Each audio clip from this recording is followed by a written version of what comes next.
Hey, ¿qué tal mi gente de ciencia? No te asustes, si eres de lo que vino a ver este video, por la conocida onicofagia. Lo más común es que lo hagas por ser una persona ansiosa. Hoy te hablaré de un parásito que provoca que te comas las uñas.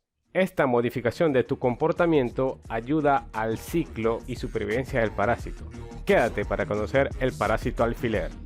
La oxyuriasis o enterobiasis es una helmintiasis más frecuente en niños que en adultos, de muy amplia distribución en el mundo y con gran tendencia a diseminarse directamente de persona a persona sin pasar por la tierra. No se requiere la tierra para completar su ciclo. El causante de esta enfermedad es el Oxyurus vermicularis. Oxyurus vermicularis. Qué nombre más complicado. O Enterobius vermicularis. Es un gusano pequeño y delgado de color blanco.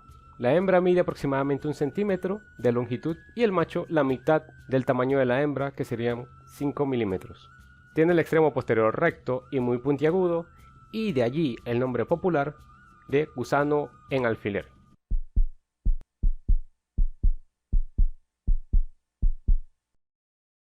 Esta última característica morfológica es muy típica y suficiente para el reconocimiento de los parásitos a simple vista, lo cual debe ser tenido en cuenta.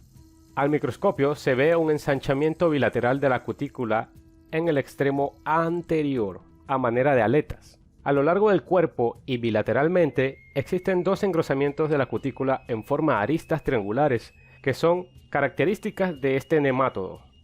El aparato genital es muy desarrollado y en estado de gravidez de la hembra se observa el útero completamente lleno de huevos, ocupando casi la totalidad del cuerpo del parásito. El macho tiene el extremo posterior curvo, provisto de una espícula copulatriz, y raramente se encuentran, pues muere después de la cópula y es eliminado con las materias fecales. Los huevos son blancos, transparentes, con un lado aplanado, por lo cual tiene una forma similar a la letra D mayúscula, y desde el momento que salen del huevo ya están muy evolucionados, por lo cual es frecuente observarlos con larvas en su interior. Su tamaño es de aproximadamente 50 micras por 25 micras. El ciclo de vida de los Oxyurus tiene características particulares. Los adultos viven en el intestino grueso. Después de copular, los machos son eliminados y las hembras forman los huevos, aproximadamente unos 10.000, que llenan totalmente el útero, el cual ocupa prácticamente toda la cavidad del parásito, simulando un saco de huevos. La hembra sale por el ano del paciente a depositar los huevos en la región perianal.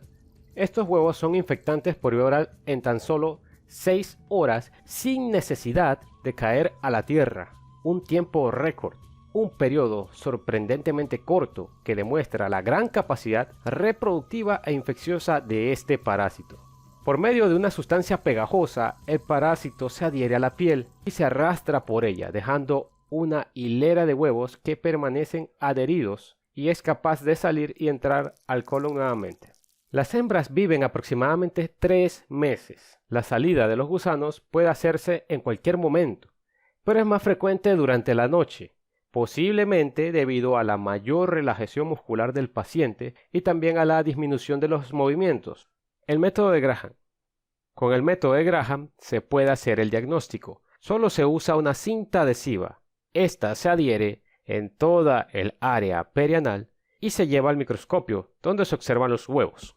Los huevos en la piel, en la ropa o en el polvo pueden permanecer por varias semanas siempre que haya humedad. El método más frecuente de infección es por las manos, ya que durante el rascado se acumula debajo de las uñas y allí permanece para reinfectar al mismo huésped o pasar a otros. Las pijamas o la ropa de cama son también focos de infección, especialmente para niños que conviven íntimamente o que duermen en la misma cama. El polvo de las habitaciones se ha incriminado como posible fuente de infección por inhalación y posterior deglución. Después de ingeridos el huevo embrionado, la larva se libera en el intestino delgado, pasa al intestino grueso y se desarrolla adulto. El proceso total del ciclo dura apenas de 2 a 4 semanas. En el intestino los parásitos se adhieren, pero no son capaces de herir o de penetrar.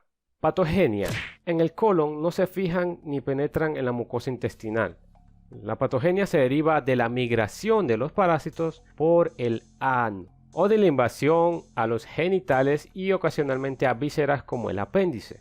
Entonces tenemos que el prurito intenso, más que todo nocturno, hace que la persona se rasque en la zona perianal y perineal, causando lesiones traumáticas en la zona que se pueden infectar. También puede migrar al aparato urinario o reproductor. Los huevos en las uñas son llevados a la boca por la onicofagia, causando una reinfección de la persona. También compartir alimentos sin lavarse las manos puede contagiar a otros integrantes en la familia, al igual que compartir ropa o cama. Los huevos son bastante livianos y pueden permanecer incluso suspendidos en el aire y luego ser deglutidos, provocando reinfección e infección a todos los integrantes de una familia. Es por ello que el tratamiento no solo debe indicarse al paciente que consulta, sino que debe ser indicado a toda la familia. Responde muy bien al uso de benzimidazoles como el albendazol y mebendazol, y también al pirantel. Aunque el tratamiento definitivo es darle like a este video, te suscribas al canal y compartas con todos tus amigos. Tratamiento óptimo. En son de bromas, amigos, además de indicar antihelmínticos, es necesario dar directrices higiénicas intensas, tanto de aseo personal como recorte de uñas, evitar el rascado, además de indicar antihistamínicos, que disminuyen el prurito, que es la principal queja del paciente, ya que los huevecillos en la región perianal, en la sustancia pegajosa que los ayuda a mantenerse en esa zona aferrados, es muy irritante. Se recomienda el lavado de toda la ropa y ropa de cama con agua caliente, limpieza de la casa en general, y luego de 2 semanas se repite el tratamiento con antiparasitarios porque es como una reinfección en casa, y teniendo en cuenta que el tratamiento es para toda la familia. Así vemos que los parásitos se aferran a su reproducción con diferentes mecanismos, y este es un excelente ejemplo. Y ya sabes, no te comas las uñas o si no pasa esto. Hasta aquí el video de hoy, amigos. Saludos a todos.